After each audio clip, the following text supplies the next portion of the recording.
What's going on, boys and girls? Oh my god, look at my hair. I just moved a purple mattress up 2 flights of stairs. Still getting situated in the new house. Hang on.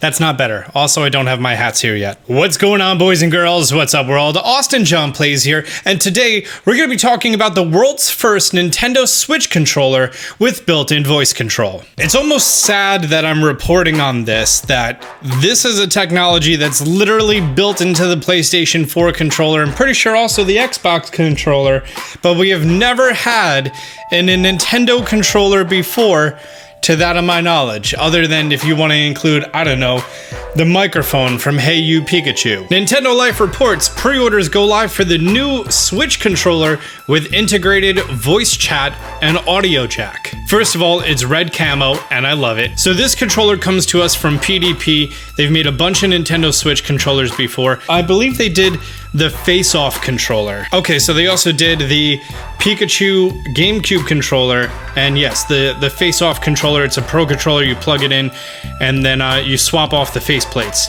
which they're ridiculously cheap, like 17 bucks. You could get them at GameStop.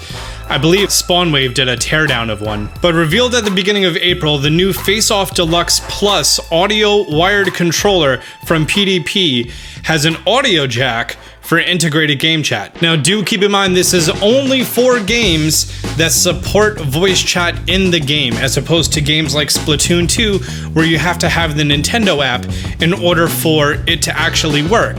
This is not a solution to that convoluted thing. Remember this monstrosity that they tried selling us, that you plug in your Switch and your headset, and then also your phone, and then you get voice controls in a game and has like a built-in sound mixer, and it's shaped like a Inkling.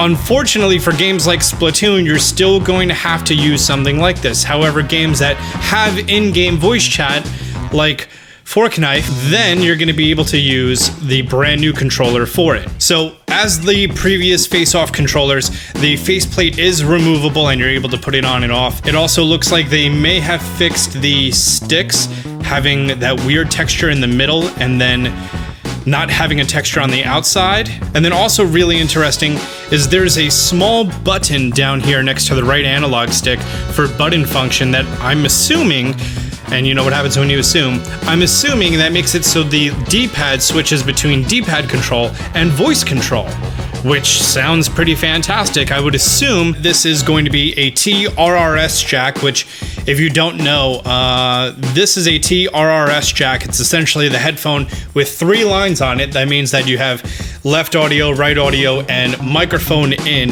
It's very common on your earbuds, for example, if you have it elevated to having AirPods yet. Then when you plug that into your iPhone 4, then it has the 3 lines on it. Yes, that is a TRRS jack.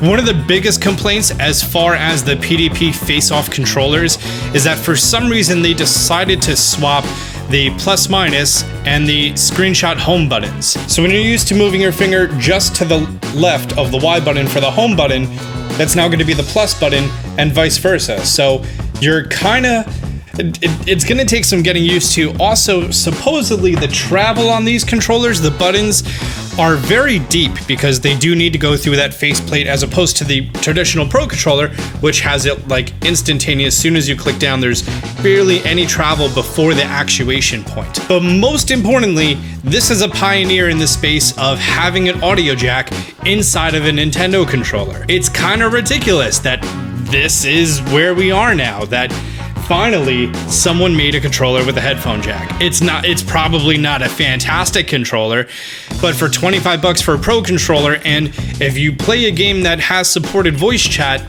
then yeah, this may be great for you, being able to just plug in the audio jack. Yes, you do need to have the controller plugged in. It is a 10-foot USB cable, so that's nice, so you can, comfortably sit on the couch while playing a game. But if you are playing a game like Fork Knife, you probably don't understand about actuation points, and you're not enlightened, so they won't bother you at all. Throwing a little shade at the Fork Knife players. I'm sorry. Oh, and then also pretty interesting, on the back, there's 2 programmable buttons back here. That's fondly reminiscent of the Power A controllers. They have a wireless Pro controller. It's only like I think $50. It comes in a variety of colors depending on where you buy it, but it has these 2 programmable buttons on the back that could be anything that you want. As opposed to this, I don't know if this is a solid button or what that is. From the screenshots, it's a little hard to tell. I would assume, you know what happens when you assume, that there's going to be a button right there, but it's weird that they don't show it off. There are additional faceplate colors being black camo, blue camo, purple camo, and the red camo that we're seeing pictures of. It seems like this is a very niche product for specifically people who do play Fortnite. Now, it is important to note that you can plug a TRRS cable, meaning a headset, into your Nintendo Switch, and thanks to Vivox, they're the ones that are behind the in-game voice chat technology for Fork Knife on the Switch. And it's also now available for all games on the Nintendo Switch, which is fantastic. Unfortunately, I wasn't able to find a list of games that do currently support voice chat for the Switch. However, this technology has only been available as of February for every single game coming out for the Nintendo Switch. So maybe we're entering a new era. Maybe we're entering a new time that voice chat is going to be native for the Nintendo Switch. You're going to be able to plug in a headphone jack or use a controller like this one that PDP is making. They're essentially ahead of the curve here.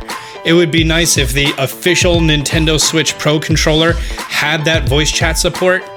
I don't know if I would want it at the bottom or the top. Definitely the bottom. Or maybe even, I don't know, if they made some sort of adapter for the USB-C at the top that could transmit the audio wirelessly. That'd be pretty phenomenal. You'd probably cut down on the battery life significantly for the controller, but it's stupid long anyways. So guys, leave a comment down below if there's any games that you use Nintendo Switch voice chat for from the actual console itself. I believe it's only Fortnite.